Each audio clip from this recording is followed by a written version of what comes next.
I think for you that I would say is trying to get clarification on your avatar and where they would be located and the type of messaging that would be helpful.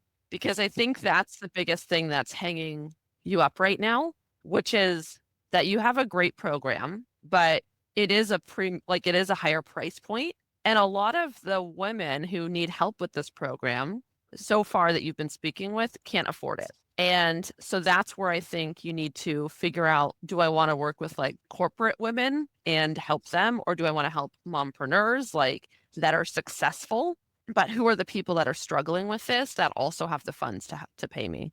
Because also, you know that the people who are on school, if they have their own school community, you know that they're paying $99 a month to have that. And so you know that they're able to at least afford $99 a month for their school community. So that's going to be a better avatar than people who have free Facebook communities or are in these free Facebook groups trying to just get any help they can get.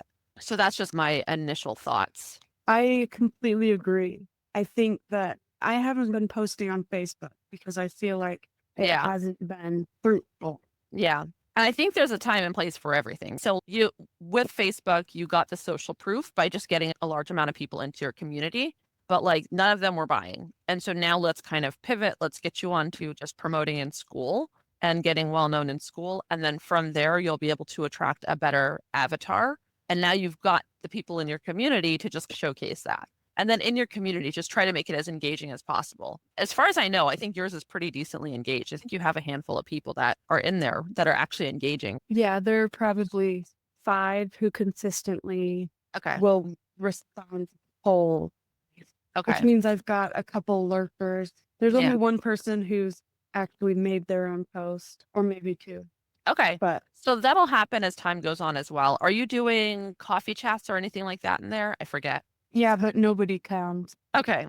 It's worth also putting up a poll and just saying, is there a better, in order to get better attendance with the coffee chats, is there like a better day that everybody can do? And just throw out like a few days, which day works the best for everyone.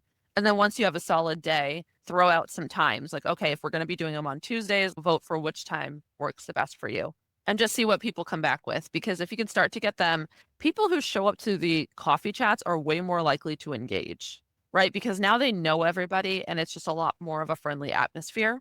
So that's going to help a lot. And you have to, once you get to that like 10 people that are actively engaging in your community, then the conversation exists without you. And that's great. But it does take some work to get there. Right now, you're just trying to like get more people engaging because once you get at least 10 people that are commenting with each other, they're getting to know each other. Like you all can go into the community and make a post and you guys will comment with each other because you know each other, right? And then other people who don't know you guys, they see you guys having a conversation, so they'll tune in. But if you're making a post and nobody knows each other, that conversation isn't going to happen, right?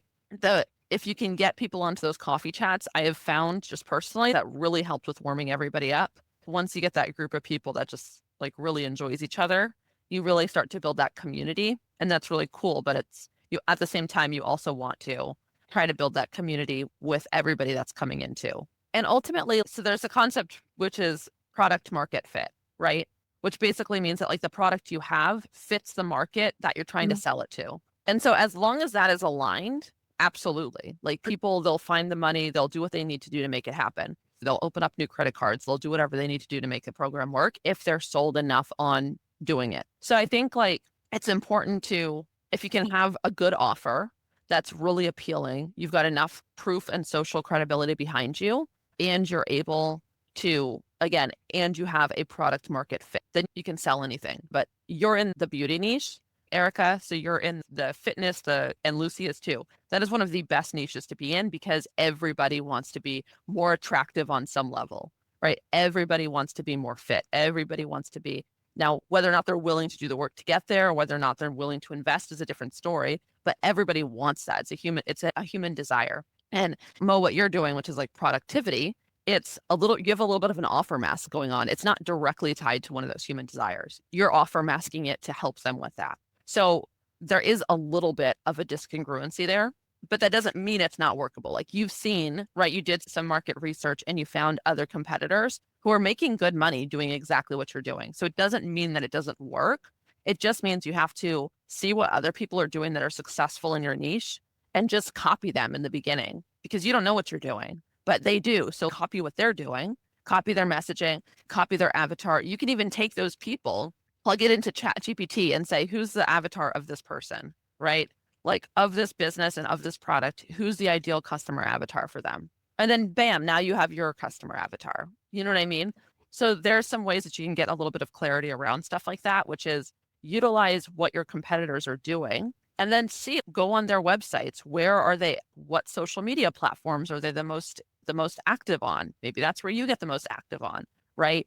What do their content look like? What types of things are they posting? What's their call to actions look like? What is the value that they're giving? Right? So these are the types of things that I would say I think it's worth looking at the avatar a little closer and figuring out like who is it that I'm actually trying to target? Because also it's who needs it.